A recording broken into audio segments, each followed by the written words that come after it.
Good afternoon, good morning, everyone. Thanks again for joining us today for this webinar. I hope everyone is safe and feeling well. And thanks for taking the time to join us today. This webinar is part of the CBC Clean Energy webinar series that we're organizing during these times. And our webinar today is organized in partnership with the International Energy Agency and Enterprise Ireland. During the next 60 minutes, we will talk about the impact of COVID-19 on the energy efficiency market.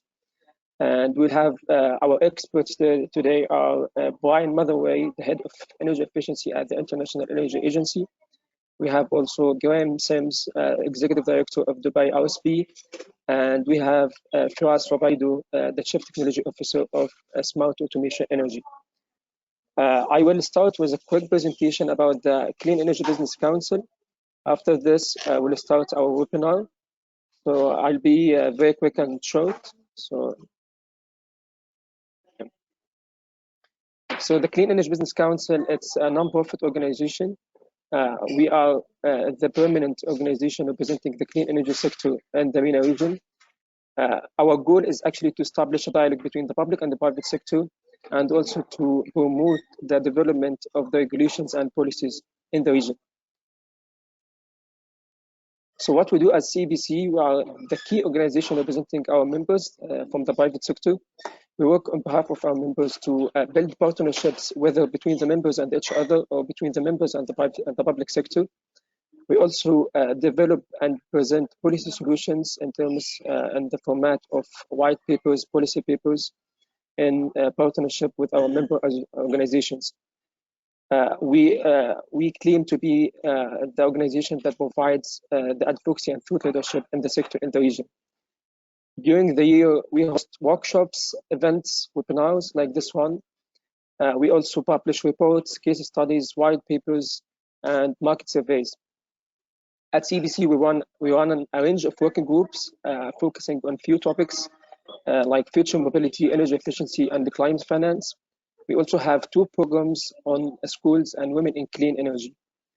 Our membership portfolio is very diverse, as you can see on this screen, covering very different topics under the clean energy market.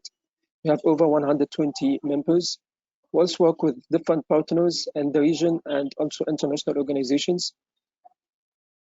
We have different work streams, as I mentioned at the previous slide. I'll focus a little bit more very quickly on the energy efficiency working group. So under this working group, we actually did something we started last year, and it will be annual, which is the ESCO market survey. And what we did is actually we surveyed the challenges and the opportunities facing the ESCO market in the MENA region. So this study, you can actually see, if you look at your right-hand side, you will see a handout, and there you can download this white paper we published last year.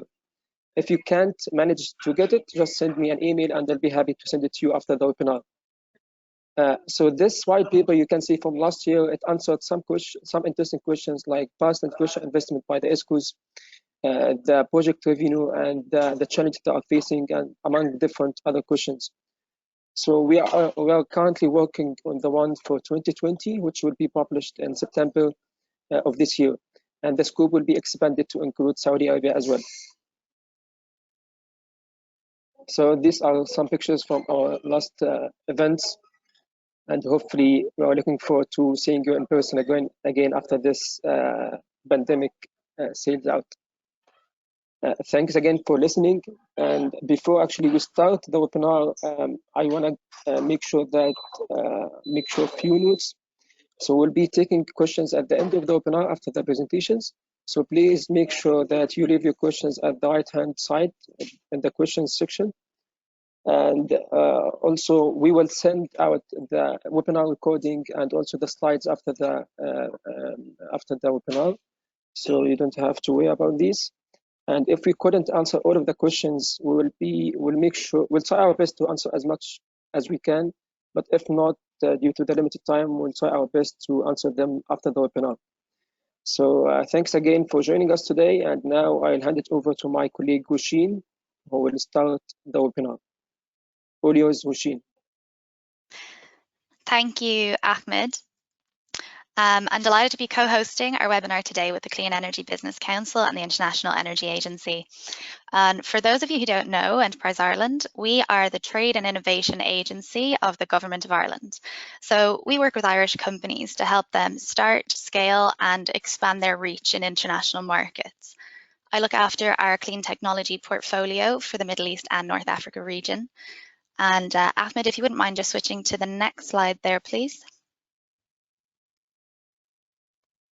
Thank you.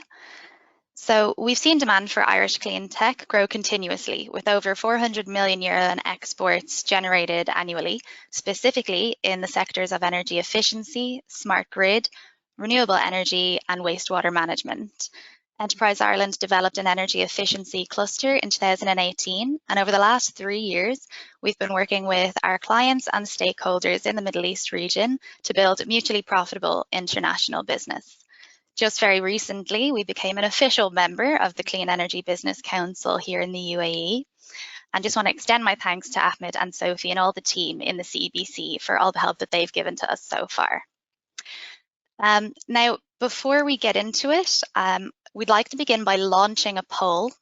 So Ahmed, if you could please pull up the poll now when you're ready. So we'll have this up for just a couple of seconds. And I'd really encourage everyone to participate. So how do you think COVID-19 will impact the energy efficiency market? So in your personal opinion, do you think it's going to accelerate or decelerate energy efficiency projects? Or I don't know yet if you're not sure of how this will be impacted. So I'm just going to leave this up for a couple more seconds. So I can see the responses coming in now.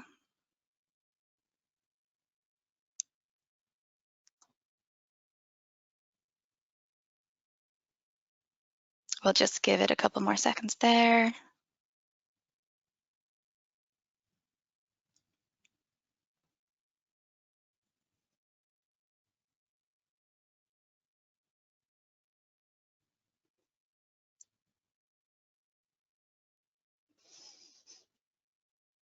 And Ahmed is going to announce the results of the poll later at the end of our webinar. It'll be interesting to see if people's sentiment has changed at all after hearing from our panelists today. So without further delay, I'm pleased to be introducing our speakers for the session today. First up, we have Dr. Brian Motherway, Head of Energy Efficiency at the International Energy Agency. Over to you, Brian. Thank you very much, Roisin. I'm hoping people can see my screen now. Just to say thank you to Roisin and Ahmed, and our thanks to Enterprise Ireland and the Clean Energy Business Council for inviting us to be part of this webinar and for inviting me to speak. We're very pleased to be here sharing our views, and also very interested in hearing from the other speakers and from the questions from all of the participants. We in the IEA, of course, have been tracking very closely the impact of COVID-19 on energy systems as a whole. While the crisis remains first and foremost one of health, and governments are rightly prioritizing health issues, there are many dimensions of energy that are very important in terms of both the immediate crisis and the economic aftermath. First of all, we know that we're living in a world in lockdown. We're all experiencing this, and by our tracking, by the end of last month, more than half of the total global energy system was affected by at least some degree of lockdown, so that normal activity related to energy use and all of that does for us in our lives was not possible. And of course, this was having huge implications for the immediate energy market. First of all, we see that this is a once-in-a-century event for energy demand. We think that across the year, energy demand will be at least 6% lower this year than last year, maybe more, depending on how the pandemic pans out in the coming months. And this is a fall in energy demand that's 7 times greater than the financial crisis of 2009. So, of course, the implications of that are very serious in very many ways. We see the decline in demand in 2020 for all fossil fuels in quite significant ways. we see that possibly nuclear will be less effective, and we also see that renewables might actually increase ever so slightly. This is not necessarily a good news story. This is based on projects that are already at the development or inception phase, and also certain policies that favour renewable deployment in electricity systems. So we're not necessarily predicting a brighter future for renewables beyond the immediate effect, but we are seeing just a slight different trend there. But as you can see, for all the major fuels, demand will be very significantly down globally across 2020 in any scenario between a relatively swift return to normal or a relatively slow return to normal across the course of the year. This has many implications, but of course one of them is the effect on CO2 emissions. We expect that CO2 emissions, excuse me, I press the wrong button there now. I'll just return to my slides if I can. Apologies. We expect that CO2 emissions will drop the most ever in 2020. Of course, this is not something to celebrate. It's emissions are falling for the wrong reason, and there's no reason to expect that emissions might not just rebound completely, if not more than completely, in subsequent years, depending on policy decisions that are made. If I turn now to energy efficiency, and particularly starting with investments, we track energy efficiency investments on a year-on-year basis. This data is from 2018. We will soon publish 2019 and provisional first half of the year 2020 data in the coming weeks. But the core message is, despite the need for greater levels of investment in efficiency across the globe, investments have in fact stayed flat in recent years, and of course we expect them to fall quite significantly in 2020, and I know other speakers will talk about expectations in this regard. We also see trends in ESCO, investment energy service company investments, slight increases year on year, not as much as we would like to see, and we see very different regional trends driven by policy. In China, for example, it's the world's largest ESCO market, driven by very strong policies supporting ESCOs in industry. In the United States, the ESCO sector is more focused on public buildings, public sector projects. In the European Union, more focused on private buildings. All of these have links to policies that promote energy efficiency action and that support the work of ESCOs in particular. So obviously a lot of concerns for the future of energy efficiency markets in all sectors, but also a lot of opportunities. And some points I would like to make before I close in terms of where the debate is currently going on the prospects of energy efficiency, and I'm looking forward to hearing other speakers' perspectives on this as well. First of all, some of the challenges for energy efficiency in the immediate term include, of course, the financial health of both the companies providing energy efficiency services and technologies and their customers. This can include, of course, private companies, private individuals, but also governments. What are the state of cash flow, of balance sheets, of liquidity, and of course this affects the willingness to invest. We also hear that in some cases there are mixed experiences of the practicalities of energy efficiency actions. In some cases we see some efficiency projects being accelerated because it's possible, for instance, to go in and work in empty schools or universities and do upgrades. In other cases we see deceleration of efficiency projects, particularly in the domestic market, where it's currently not possible to go into people's homes while they are occupied and do efficiency upgrades. We also see concerns about risks of policy pause, where governments rightly have a short-term focus on economic recovery and economic stimulus, but we are also seeing cases where maybe longer-term issues such as clean energy transitions and decarbonisation risk being put a little bit on hold. This is something that we would encourage governments not to do. We at the IEA very much believe that it's possible to align the short-term goals of energy efficiency and stimulus with longer-term goals of energy transition, lower costs, greater competitiveness, and lower emissions. So we see plenty of opportunities in energy efficiency in particular, because it is job-intensive. It supports employment in key sectors such as construction, manufacturing, and service provision. It also encourages economic growth. It can lower business costs. It can help businesses become more financially secure. It can help improve people's quality of lives. So there's a lot of benefits of energy efficiency that align very well with government's priorities, both in the short term and the long term. Also, compared to 10 years ago, energy efficiency is a much more mature market, and you'll hear from some experts in that shortly.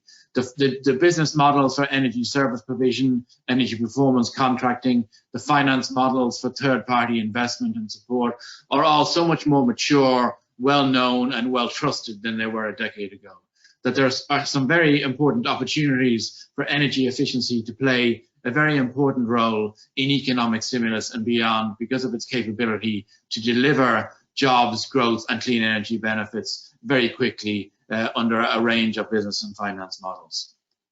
So finally, I want to say to you that we in the International Energy Agency are very focused on questions of stimulus and clean energy. We are working very closely with many governments around the world who are very interested in this topic, and therefore we have made it a priority issue to advise governments and other stakeholders on their options and policy choices related to stimulus and clean energy. You can find all of our latest analysis on the IEA COVID-19 Hub at the website here on the screen. And there's a number of recent efficiency papers there as well. And just in the next 2 weeks, we'll be adding 2 new efficiency papers, one on behavior change in energy efficiency and one on market-based instruments and their opportunity to provide economic stimulus. And just to say to you as well that June is an important month for us in the IEA in terms of clean energy and stimulus. On the 19th of June, we will publish a major report on sustainable recovery from the World Energy Outlook model, looking at where do jobs, opportunities, economic recovery and clean energy goals align, and what technologies and sectors offer the most opportunity for governments to focus on. A few days later, we will publish the work of the Global Commission for Urgent Action on Energy Efficiency, which is a special high-level panel that we have been working with for the last year to produce a set of recommendations to governments who want to make faster progress on energy efficiency. And of course, their work is more urgent and more timely than ever. All of this material will be shared and discussed at an online global conference on energy efficiency on June 23rd. We'd be very pleased to see many of you participating in that conference, and we will follow up with more details shortly. So thank you for taking the time to listen to me, and I look forward to the questions and the discussion later. Thank you. Thank you very much, Brian. Thanks for the presentation. That was fantastic. I think you really set the scene there and gave an excellent global overview on how COVID is affecting the energy efficiency landscape going forward. And now we can go on to our next speaker, who might give us some local insights on that matter. Our second presentation today will be from Graeme Sims. Graeme is the Executive Director at the Dubai Regulatory and Supervisory Bureau. Graeme, over to you. Thank you very much, Roisin, and it's a real pleasure to be taking part in this CBC webinar. So congratulations to them for organising something which is so timely. And as Roisin has suggested, I'd like to follow on from Brian's global perspective to give paint a bit of a local picture of how COVID-19 might be impacting the energy efficiency market in this region. For those of you who don't know, the RSB, we're Dubai's electricity and water regulatory body. We were established initially to support the introduction of private sector participation in power generation in Dubai. Dubai's had a very substantial and successful IPP program over the last few years. We've licensed more than 5 gigawatts of capacity. The majority of that is solar capacity. But our other main role is in supporting Dubai's demand-side management strategy, and that's obviously the subject of today's webinar. This is Dubai's overall demand-side management strategy, which was subject to a review over the course of 2019 and relaunched at the beginning of this year. I won't go through it in each of the programs in detail, but the ones that we have taken most interest in are the program on efficient cooling, which has had a focus historically on district cooling, but has now been expanded to look at other ways in which cooling efficiency can be raised, and the building retrofit program. And our particular contribution there has been to establish an accreditation scheme for energy service companies and for energy auditors, which we've been running since 2014. And alongside that, we developed a bespoke measurement and verification protocol for Dubai, and also some standard form energy performance contracts, which are available for market participants to use. Since we've been monitoring the ESCO market in Dubai, we've seen very rapid growth. As of the end of 2019, there have been around 250 projects addressing the energy needs of almost 8,000 buildings. And that's been accompanied by investment of close to 1 billion dirhams, and the energy and water savings that are expected to come annually from the projects that have so far been developed are something along the lines 620 gigawatt hours of electricity savings and almost 500 million gallons of water saving. And for context, the electricity savings that we've baked into the program so far are close to half the target figure that we have for 2030. We're some way off the target though in water, so there's more work to be done there. So in order to be able to say something with a bit of evidence behind it on this webinar, last week we sent out a short survey to the 34 accredited ESCOs that we deal with to gauge their assessment of the impact of COVID-19 on their business, the energy efficiency market in Dubai particularly. We got 20 responses to that survey. So this has been a rapid survey, and I would regard it as a temperature check more than anything else. But I think, you know, with 20 responses, it's reasonably representative of the impact that companies will have been seeing. And you can see the 4 questions that we asked there around impact, scale of impact, when might business return to normal, and, you know, are these impacts confined to Dubai or seen more widely across the UAE and GCC? As regards the impact, we asked companies whether they're being impacted operationally or commercially, or indeed both. By operationally, we meant such things as our social distancing measures, which Brian referenced, making it difficult for them to carry out projects. Are they facing issues with staff, either because of sickness or travel restrictions?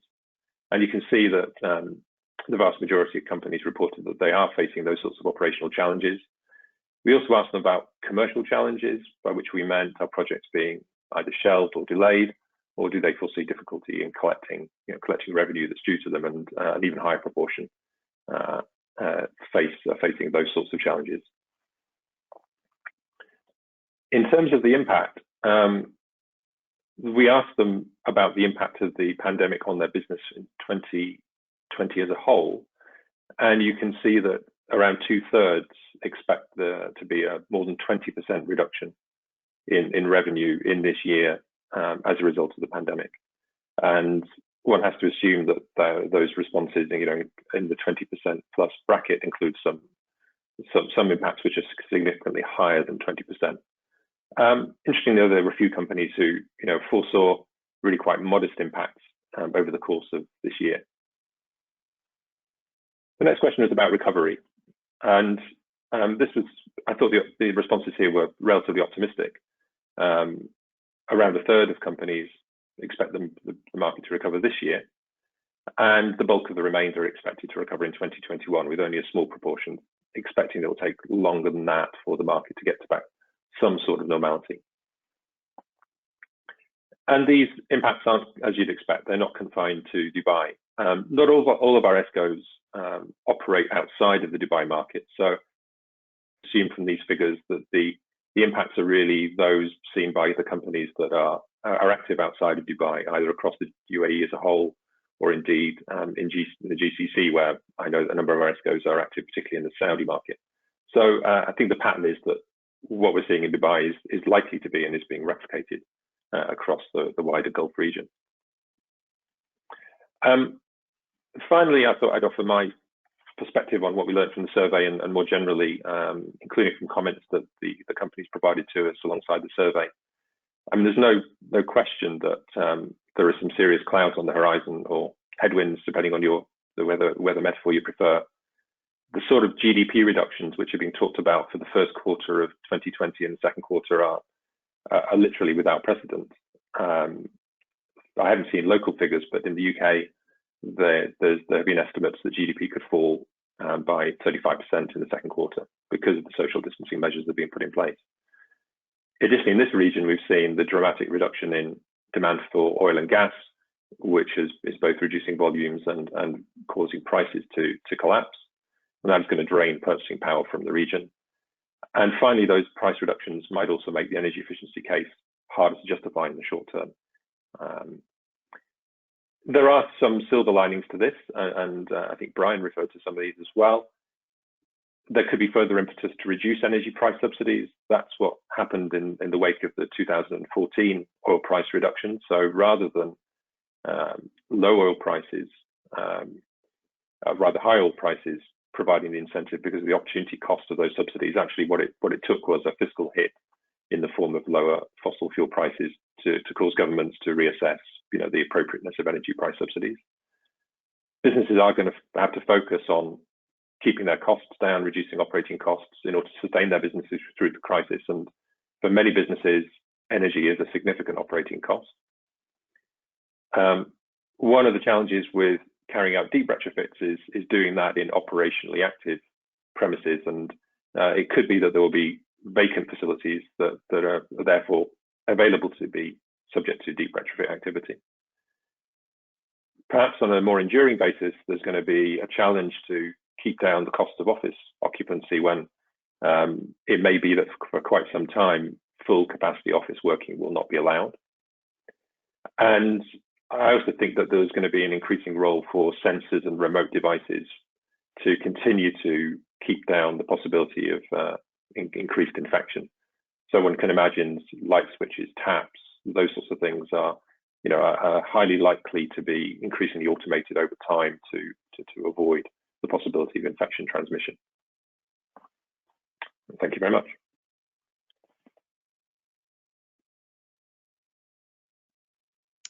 Thank you very much, Graeme, for a fantastic presentation. And can I just remind everyone to please send in your questions for all of our speakers in the panel on the right-hand side of the screen, and we'll get around to those in the Q&A session at the end of the slides as well. So thanks again, Graeme. Really interesting to see some of the insights already from our local ESCOs here. And that segues very nicely into our final presentation today before we get into the Q&A session. So we will have Firas Obeido. Firas is the CTO at Smart Automation Energy in the UAE. Take it away there, Firas.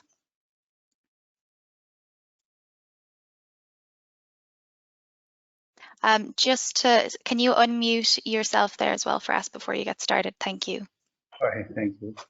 Yes, so in my presentation, well, I will go a bit, not detailed, a bit in technical, and see how we can transform or convert the challenges we're facing for energy efficiency into an opportunity, and trying to link the COVID-19 situation within the whole building in terms of well-being and healthiness and indoor air quality in the building, and see how can that be an opportunity.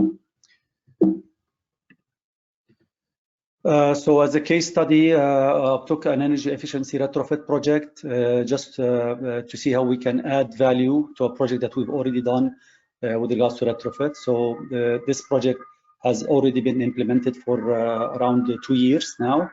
And this project has already achieved around 20% savings.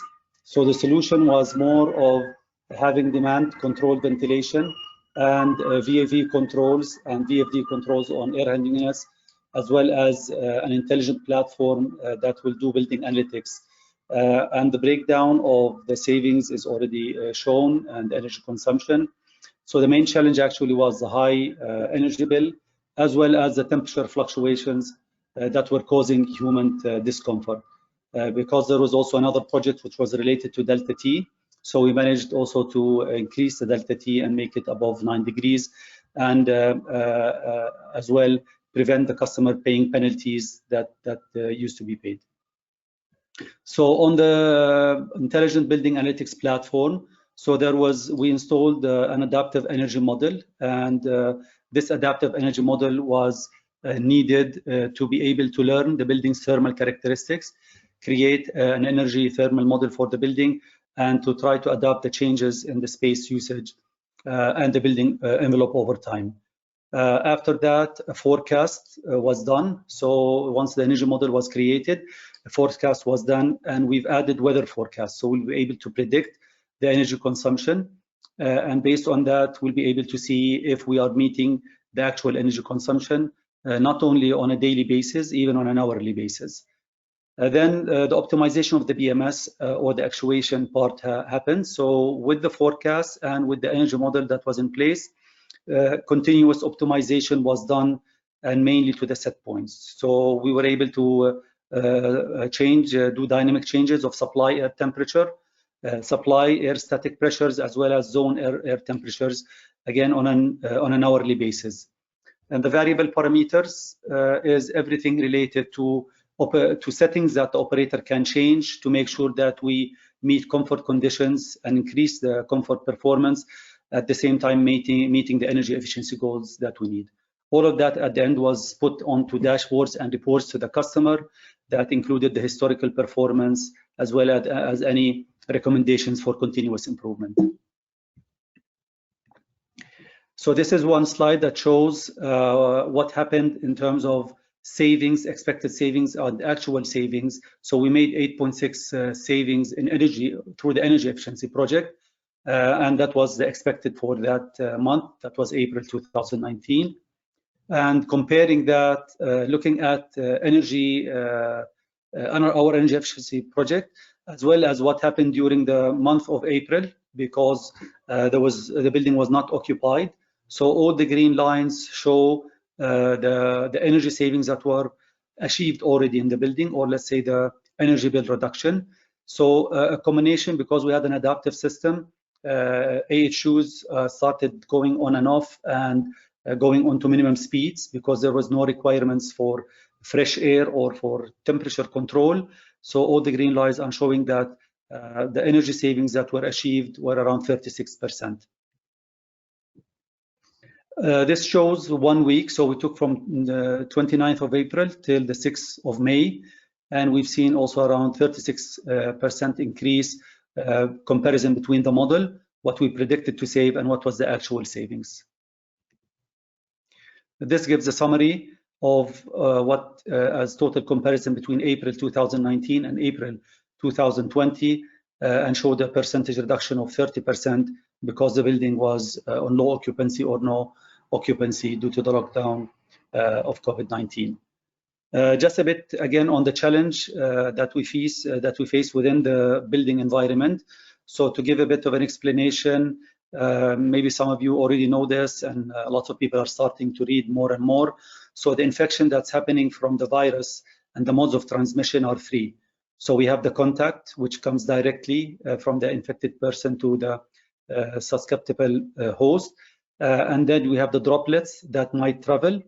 And then we have the airborne. And this is the most challenging part for us when we talk about the built environment and we talk about air conditioning and closed spaces, that some of the particles would evaporate and they might travel within the air and then will cause infection.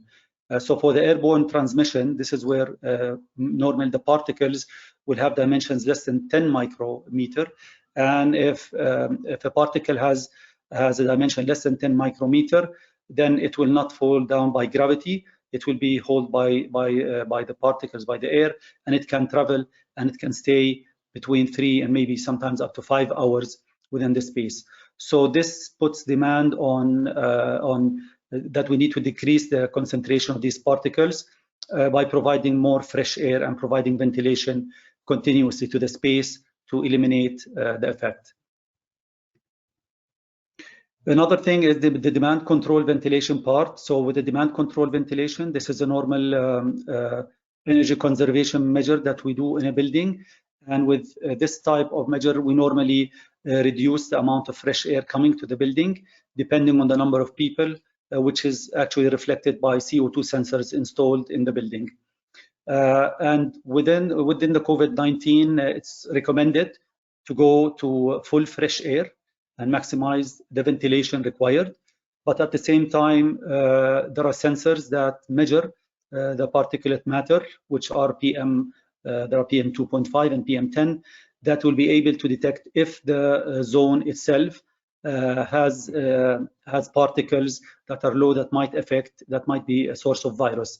So instead of going to maximum fresh air requirements, we'll be able to add to the CO2 sensors the PM sensors, the particle matter sensors, and in this case also we'll be able to optimize the operation of the fresh air handling units and the air handling units and the fan cool units, so that we don't increase the energy consumption, but at the same time be able to protect the occupants of the building, and have sensors that will tell us if the air quality, especially the particulate matter, is high or not an acceptable level. A positive building pressure. This has always been a common problem when we talk about the sick building syndrome, and this has also a big effect on the indoor air quality and might affect as well the infection.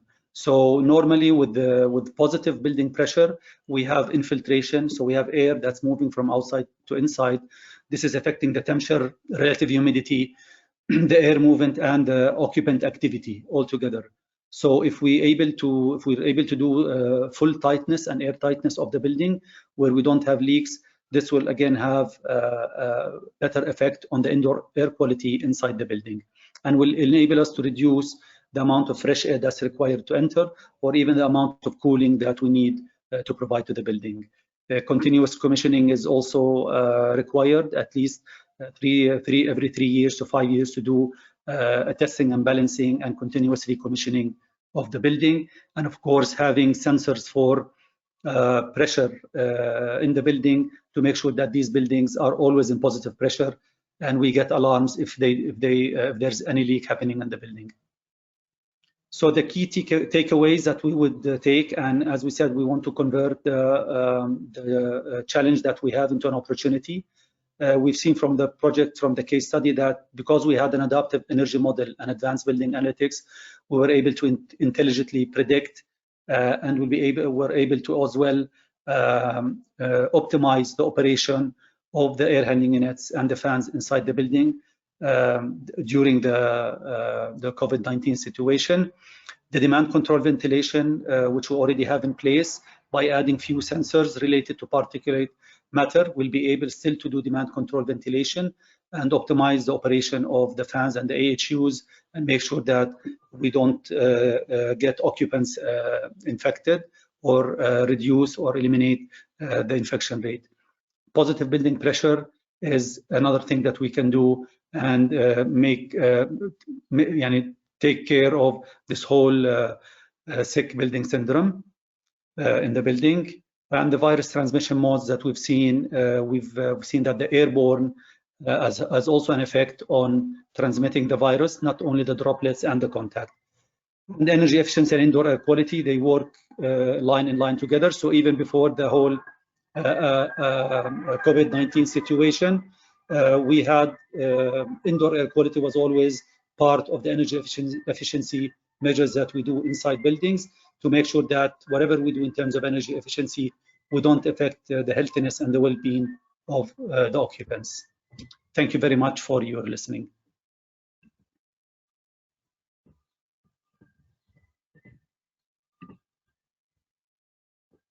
Okay, wonderful. Thank you very much, Firas. That was fantastic to get a good insight from one of our local ESCOs here on the ground. And that brings our presentations to a close. So thank you to our three excellent speakers, Brian, Graeme and Firas. So I'd like to move on to our question and answers session. And as Ahmed mentioned, any questions we don't get around to right now, we will get responses back to you after the webinar. So first off, I just want to jump back up here. We have a question in which I think would be most suited for Brian to answer here, from one of our audience members, Stefan Legentil. With COVID-19, we see the financial markets significantly impacted, and we face a shortage of funds for energy efficiency as investors are being extremely cautious or want to remain liquid. How do you see the role of governments to help finance energy efficiency? Thank you, Roisin, and thank you for the question. Undoubtedly, governments will need to play a lead role, and many governments are looking for ways that they can deploy financial support to help economic recovery. And we would certainly see that there are many sectors of energy efficiency that offer an opportunity for governments to invest capital in a way that creates jobs and creates economic stimulus quickly, but also brings the longer term benefits in terms of lower bills, lower emissions. So I think for governments looking to deploy capital, efficiency is something that should be on their agenda. But equally, I think it won't be too long before certain types of capital are also looking for ways to get active and to be involved in economic stimulus. And I think some of the business models of many of the CEBC members and many of the firms participating today will offer opportunities. I think, as I said during my presentation, compared to 10 years ago, efficiency as a financial investment is much better understood, is more mature, is more proven. And I think there are many types of capital that will be interested in what efficiency projects have to offer them. So I certainly see a role for both public and private capital in the immediate future. Brilliant. Thank you very much, Brian. We have another question here that's directed to the RSB. So, Graeme, this one is for you. From the RSB's point of view, what is the impact of COVID-19 on Dubai DSM, demand-side management programs implementation, and when do you think it might come back to normal? Yeah, very good question. I guess the broader impact I would expect to be representative of what what I showed from our survey, that the distancing measures are bound to be having an effect on all sorts of activity that would normally be carried out that requires people to interact with one another. Of course, as has been noted already, one of the spin-offs of the pandemic has been a significant reduction in energy use. So we're going to see energy use, at least in the short term, significantly lower than it otherwise would be. But I guess I'm encouraged by what I saw from the responses to the survey as well, that on the whole, the companies that we deal with anyway, who are very active across the energy efficiency landscape in Dubai, foresee quite a rapid recovery. And I suppose I'd echo what Brian was just saying. I think that I'm not sure they can use the term energy efficiency, but I think one thing that may emerge from this is a relatively greater focus on measures which are about enhancing physical well-being and health, about improving comfort, about making us more resilient to future outbreaks. And of course, what Firas was describing were benefits that come from implementing sound energy management principles within buildings, which don't just deliver lower energy use, but also improve the quality. And I think that from what I've seen, there's been a limited amount of surveying done, but there's been a certain amount of surveying done of populations. And I think we could see a bit of a shift towards greater focus on basic well-being and health measures. And I think energy efficiency, is clearly very, very strongly linked to that. Brilliant. Thank you so much. And we have a question here that's directed specifically for Firas and for Smart Automation Energy, which is from one of our members, Ellie Matar. So Ellie would like to know, how are you adjusting for occupancy for your M&V, for your measurement and verification, now that it's affected by COVID-19 and reduced energy consumption? Yeah, I mean, on the project that I've highlighted, we've split where the occupancy has affected the energy savings. So these were savings that we didn't claim. These were set as static factors to the customer. So we were able in this project, because we have an energy model that looks at the occupancy, that looks at the weather forecast data, excuse me, to be able to split and understand exactly what was the effect of occupancy and take that out as a static factor, not claim the savings for that. Fantastic. Okay. Very good. Thank you so much for us. So I'd like to open this next question to anyone on the panel that would like to answer. We have a question in here from Jim Healy, which is, do the panel think the improvements experienced in air quality and water quality over recent months will impact decisions at government level to drive forward energy efficiency policies? Does anyone want to put up their hand to answer this question? Graeme, I see you there. Would you like to go ahead? I'll make an initial stab. I think it will, and I think it's consistent with what I was saying. Earlier. We're all observing quite surprising changes in our environment at the moment. And of course, it's come about for all the wrong reasons. You know, we want people to be able to go about their normal social and economic activity. But we are seeing, you know, people have described this as the roads as being like back in the 1950s or certainly the 1970s. And there's clearly been a quality of life benefit in terms of reduced air pollution. And I don't think that will go away. I think people will perhaps be less tolerant of, you know, a return to normal on these dimensions where pollution returns, noise returns. People probably got to quite like some of the features of the lockdown in that regard. So I do think this will have an enduring effect on how we weigh relative priorities when it comes to the decisions we take about what constitutes progress, and is it just GDP captured by GDP, or do we need to look at broader quality of life measures? Excellent, thank you. Does anybody else have any inputs there that they would like to mention? If not, I will just jump on to our next one. This one is for you again, Firas. Do we need to open fresh air fully, or can it be optimized because less and less fresh air is needed due to lower occupancies post COVID-19? Yeah, again, that's the challenge and that's the opportunity. So people will just out of fear, they will go to the buildings post COVID-19 and try to put everything on full fresh air because there's no way to measure what is the effect. And this challenge, again, we've captured it by suggesting installing PM sensors. And with the PM sensors, it's not about just being afraid and putting fresh air. It's about, is there really an effect in the building or not?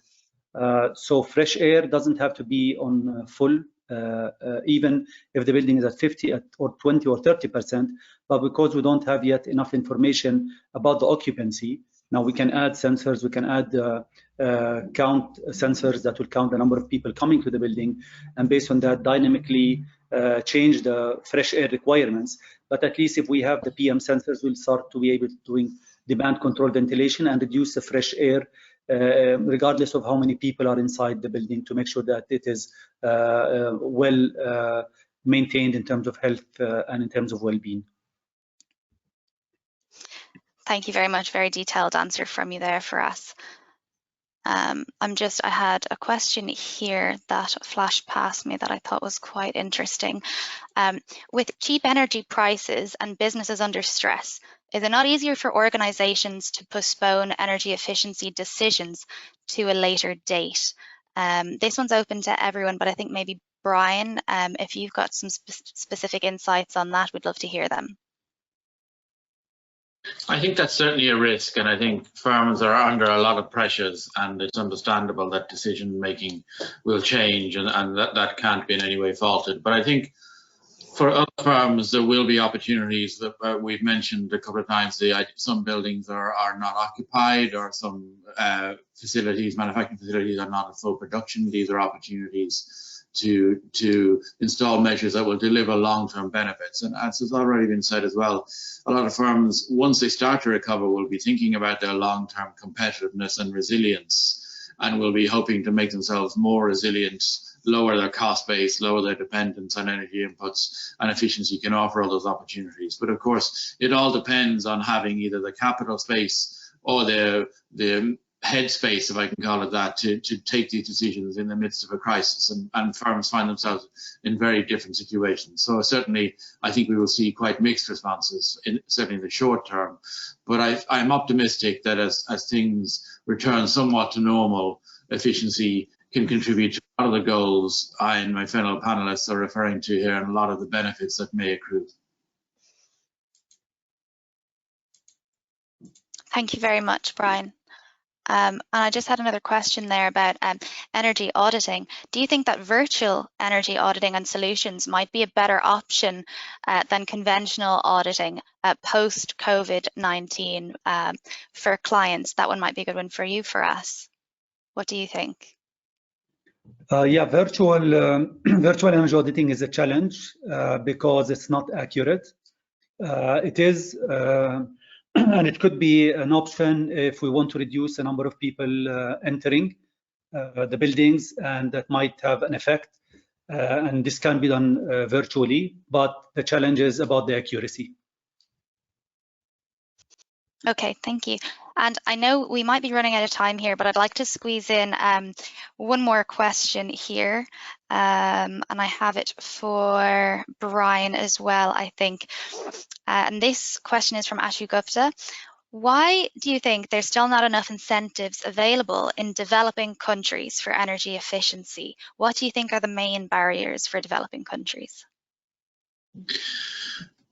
I would think that across the world, energy efficiency hasn't always got the prioritization in energy policy that it needs, and I wouldn't apply that to just developing countries. I think a lot of energy policy thinking still focuses on the supply side, and maybe the possibilities offered by efficiency are not always appreciated, but also some of their policy responses are more complex and more subtle and require attention. And that's one of the roles we in the IEA like to take on, working with governments all over the world to help them understand what efficiency can bring in terms of benefits, but also what their policy options are. In terms of direct incentives, I think that some countries have relied quite heavily on incentives provided by the public purse to support energy efficiency, which can be very effective, but it can also be quite expensive to the taxpayer and to society, and also can create dependence on incentives. So direct financial incentives are not the only model, and we know that many countries have used market-based models, auctions, efficiency obligations, regulatory measures. There's quite a range of policy options that governments can choose from depending on their preferences and also affordability and things like that. So we would encourage governments to think about a complete suite. And the question allows me just to give a little advertisement that in June we will be publishing the recommendations from the Global Commission for Urgent Action on Energy Efficiency, which are looking at policies from all over the world, from every part of the world, and picking out the best examples of incentive, regulation, market instrument, behavioural and awareness measures, and offering those up as best practice to governments interested in finding ways to take firmer and more urgent action on energy efficiency. So I hope that would be of interest to all of the participants today. I'm sure it will. Thank you, Brian. And I might just go back to Graeme there and just refer to our last two questions and get your views, Graeme, on virtual auditing and what you might think about that, and also your views as well on what the barriers are for developing countries. Let me take the second one first, though. I won't profess to be by any means an expert. I guess in addition to things Brian's mentioned, capital is perhaps typically more difficult to raise in those environments.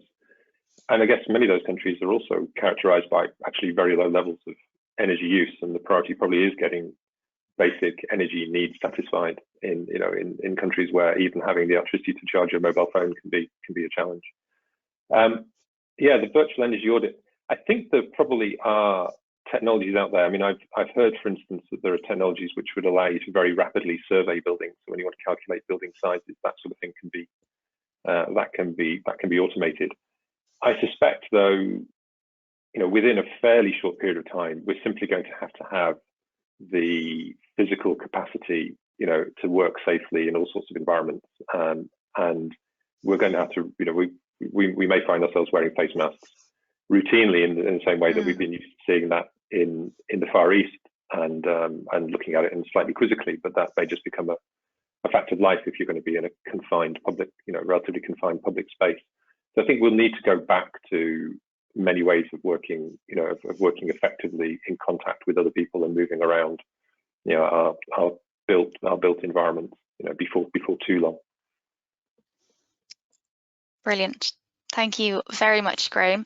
And that's a great point to help us wrap up. So we've had some really wonderful insights, and I found that a very, very valuable session. I hope the audience did as well.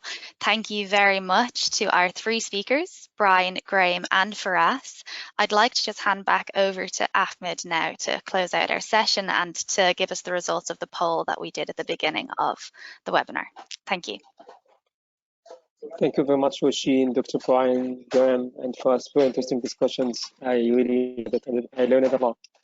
So I'll just launch the results of the poll now so everyone can see it. I hope you can see it now. Maybe Roisin, can you give me a sign if you can see it? Yeah. Yep. So it's interesting actually. So now maybe after these discussions, I'm not sure if the opinions of attendees actually change it or not, but it's interesting to see that the majority still see that COVID-19 will actually accelerate this. We had the same result actually in the last webinar about the impact on the energy transition in general, and also the results were very similar to this, which is good news. And we are it's good to see this optimism around clean energy as well. So I'd like to close with a reminder again. If you haven't seen our white paper that we launched last year, again, you can see it on the right side. If you click on handouts, you can download it directly. So you can see it on the, you can find it on the CBC website under Knowledge Center. The one for 2020 will be launched in September of this year, and it will cover both the Saudi and the UAE markets. So yeah, thanks again for joining the webinar today. And as a reminder, CBC is a non-profit membership-based organization, and we invite you all to consider membership of CBC. If you have any questions about the CBC or what we do and what are the membership benefits, etc., please send me an email. You can see the email on the slide here, and it's also the email that you get the invitation for the webinar from. We would like to have you and discuss with you more about this. We would like also to take this opportunity and invite you to our next webinar, which will be about the AV infrastructure in the MENA region. What are the challenges and opportunities, and what's the landscape, and what are the outlook for the infrastructure of electric vehicles, especially given the COVID-19, and what's the impact of COVID-19 on sustainable mobility. Thank you. So the webinar will be on 20th of May at 2 p.m. Dubai time. So we hope that you all can join us, and you should be receiving the invitation the same way you received the invitation for this webinar. Thanks again for everyone who attended today, and looking forward to having you in our next event webinar, and hopefully in our next physical event as well. And see you all. Thank you. Thank you very much.